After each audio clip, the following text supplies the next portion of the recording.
welcome to Simple SQL.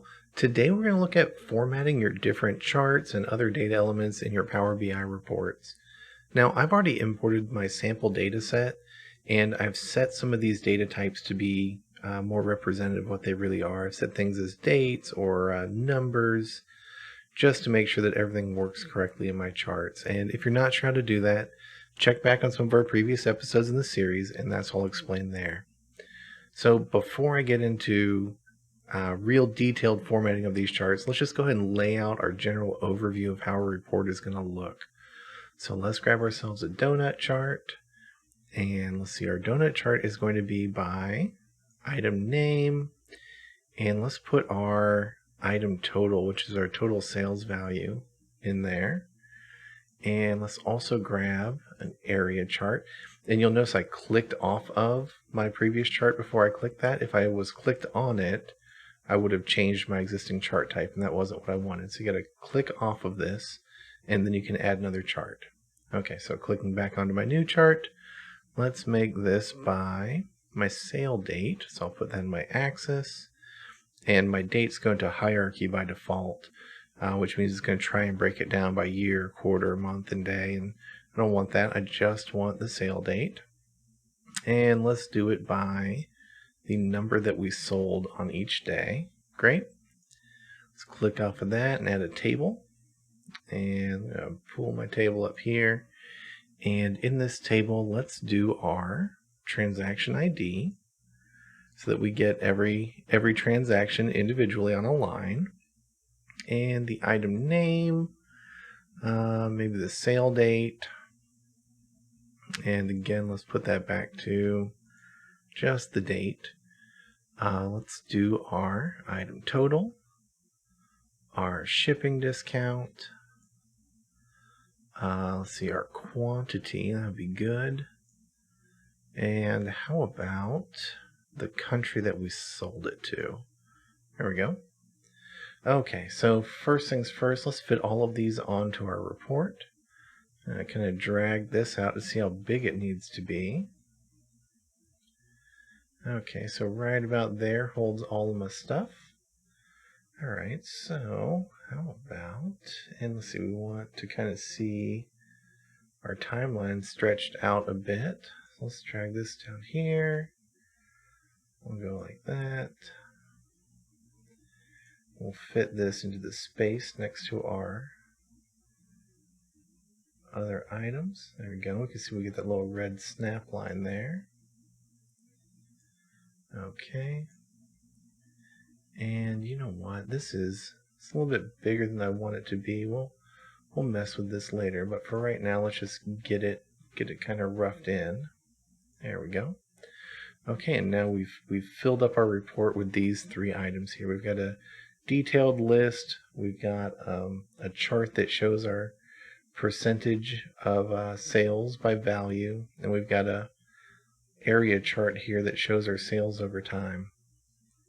Now the very first thing that we can look at is setting an overall theme on our report. So if we go into the View tab, we've got a list of kind of baked in themes up here. You can actually go online to get more if you want them. So right now we're just in the default yeah, I think this is the default theme. Temperature? No, that's not default. I don't know why we're in temperature. Alright, let's go to default. There we go. There's our default theme. And then let's look. I just want to look at Bloom right fast. So something you'll see here is that it's changed my background color. But you're not able to see that background color in my different charts on here. And that's something that we have control over, but I just want you to see that there is an actual underlying background color. Also pay attention to the way these charts are laid out and the fonts here, because these can change with the themes. So let's look at City Park.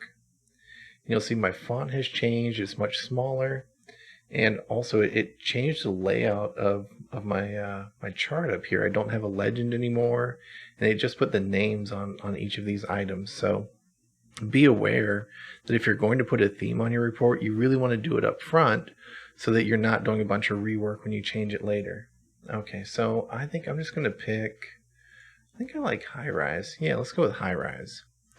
Okay, so now let's start digging into these different different charts on here and data elements and get them looking how we want them to look. So we'll start in the upper left, and we've got this donut chart here. Now, I don't like this many elements on a donut chart, so the first thing we want to do is apply a filter to it. So let's go to our item name, and let's do top N filtering, which means only show the top number of items. In this case, we're going to do 8. I think that's a good number for a donut chart. And by value, I only want to see the top 8 by their sales total. So I'm going to drag my item total in here. Maybe, there it goes. And apply that filter. Okay. Now, in the interest of space, and to get this chart a little bit bigger in the space that I have for it, I want to eliminate this legend. So let's go into the format and turn off our legend. There we go. And let's also, since we don't have a legend, go into our data labels. And we've got this label style here, which is indicating, how these labels, these little individual line items are going to appear and indicate what these chart segments represent. So let's go and set those to be our category and our data value. So what this is now, since our categories are our items and our data value is our total number or our total value of sales, we can now see that here are our items and here's how much each of those items sold for in total, right? So we still have a little bit of dead area in here, and that's because of the aspect ratio of this chart, right? We want to get this as close to a square as we can if we want this thing to be properly fit. So let's go ahead and trim down our table a little bit here. You can see I sorted it by clicking in the headers, right? And we'll come back to that, but let's drag this out. There we go. So right about there. All right, so that's pretty good. Let's look at our description of our chart up here. Item total by item name. So yes, that is true. It is showing us the item total by the item name, but it's not really a good descriptor of our chart anymore, because our chart is actually just our top 8 items. So let's go here and let's look at our title, and let's say top 8 sellers. And I don't really like where that title is. Let's move that to the center and make it a little bit bigger because we've got some dead space up there. So let's make it maybe size 20. That looks pretty good. Okay, so we've got this chart worked out. Let's take a look now at our sales, our quantity by sale date chart down here. Okay, so again, this is a pretty good name for it. That is an accurate description. It's just not the way most people would say it, right? They would say sales per day or something like that, right? So let's go in here and let's go into our title. We'll say, I don't know, how about items sold per day? How about that? And I don't mind it being in the upper left here, but I do want to make sure that we see where the edge of this thing is. So let's go down here and let's turn a border on for this. There we go. So I've got a nice solid border around this and we can see where the edge of it is. Now we know this is showing us items sold per day, and this just follows automatically for most people. So we don't really need this sale date and quantity label over here, right? Our chart is nothing complex. So let's go back into our format. Let's actually click our chart and go back into our format. And yep, let's go into our x-axis, turn off the title, and then into our y-axis and turn off the title. There we go. So we've kept our data labels on there. We've got our dates listed along the bottom. We've got our numbers listed along the left-hand side. And so that should make it pretty clear that since this is items sold per day, this is how many were sold, and this is the date they were sold on, and we don't really need those titles in there. All right, let's hop in and look at our table here now. So we've got our table, and let's see, what do we want to do? So first, let's go ahead and get it back into its maximum size, and we'll get the little red line when we bump up against the next control. And the first thing we want to do is make all of our data kind of fit on the screen. It looks like we actually have. I don't really like the way this sale date looks. So what I'm going to do is I'm going to click on my sale date, and then in the upper left here you can see the format. So I'm going to click on this format, and I'm going to change this to month, day, year. And you'll see there's a difference. So MDYY, it gives me the single digit month when possible, single digit day when possible, and MMDDYY does 0 padding. So I like that one better. Let's go with that. Okay, you can see that's actually cleared up a little bit of space here. So we actually have even more room for our chart next door if we want. Let's bring that over, and let's go ahead and give you a little bit more space here. There we go. Okay, what else can we do with this? How about let's look at highlighting things. So you can see most of our shipping discounts are 0. Let's go ahead and call our attention to it when we gave someone a shipping discount. So what we'll do is click on our table again and go into conditional formatting. And then it lets us pick the column that we want to apply the conditional formatting to. And we're going to pick our shipping discount column.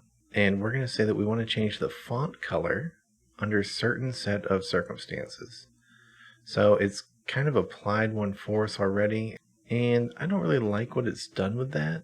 So let's go into our advanced controls, and we can see it's done a color scale based on the sum of shipping discount, and it's got this minimum value, and it's picked this really light color, and the highest value, and it's picked this. I'm going to change this from color scale to rules, and we're going to say if a value is greater than 0 and is less than, well, how about a number we'll never have, then make it, can we have red? Well, we want to stay in our palette here, I guess. Let's make it orange. And then we'll have a new rule, and we'll say if the value is 0 number, then just be the same old color as everything else.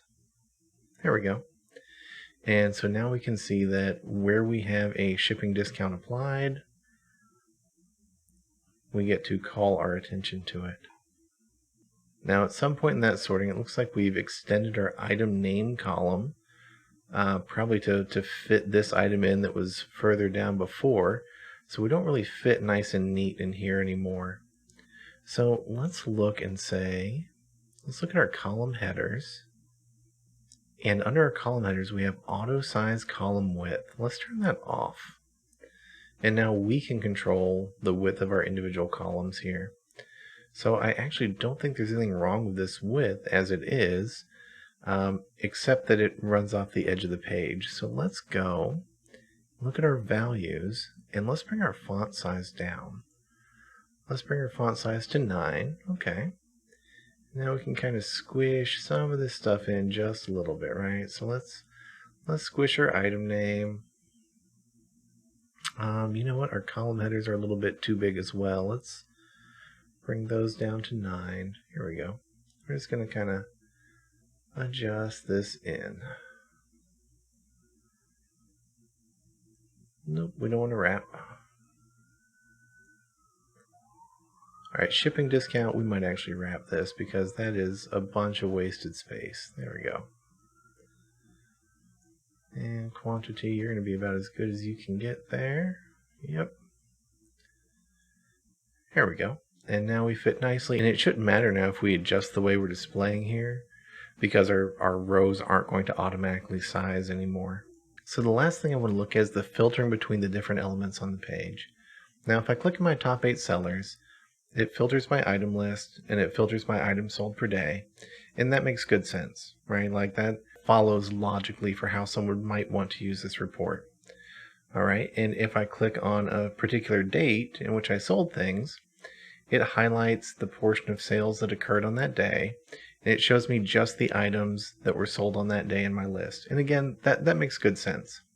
But if I click on a single line item in my table up here, this no longer makes sense. This isn't something that we would really want to see. So let's go into Format and click Edit Interactions. And we're all kind of squished together here, but you can, so let's pull this down just a hair so we can see our little interaction toggle a little bit better. And now let's click back into this table, and we can see that we can now choose between filter and do nothing on our items sold per day. So let's change it to do nothing, and let's do the same thing on our top 8 sellers. Okay. Now another thing that you might have noticed is that when I clicked on a single day within my items sold per day chart, it actually just kind of highlighted things within my top 8 sellers rather than completely filtering. And that's a choice here as well. So we can either filter or highlight or do nothing.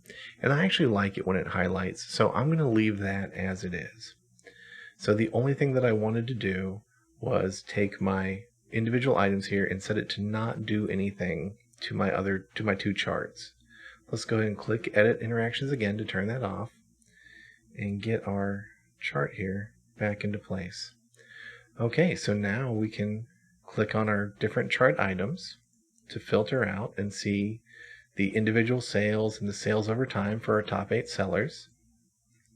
We can click on an individual day and see what portion of our sales occurred on that day and if there were any particularly hot items, and see the individual item listings. And we also get an in-depth view at all of our sales, so we can see what countries they went to, how many of them were sold, our shipping discount, and have those all totaled up for us there. So yeah, there absolutely were a bunch of different categories under the filtering here.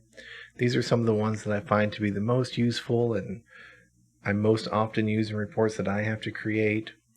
So you can spend hours and hours digging in there on your own, and I absolutely encourage you to, find your own reporting style and get something that looks nice. In our next episode, we're going to look at publishing this report to our online workspace that I had you sign up for at the beginning of this series. So thank you for joining me, and I'll talk to you next time.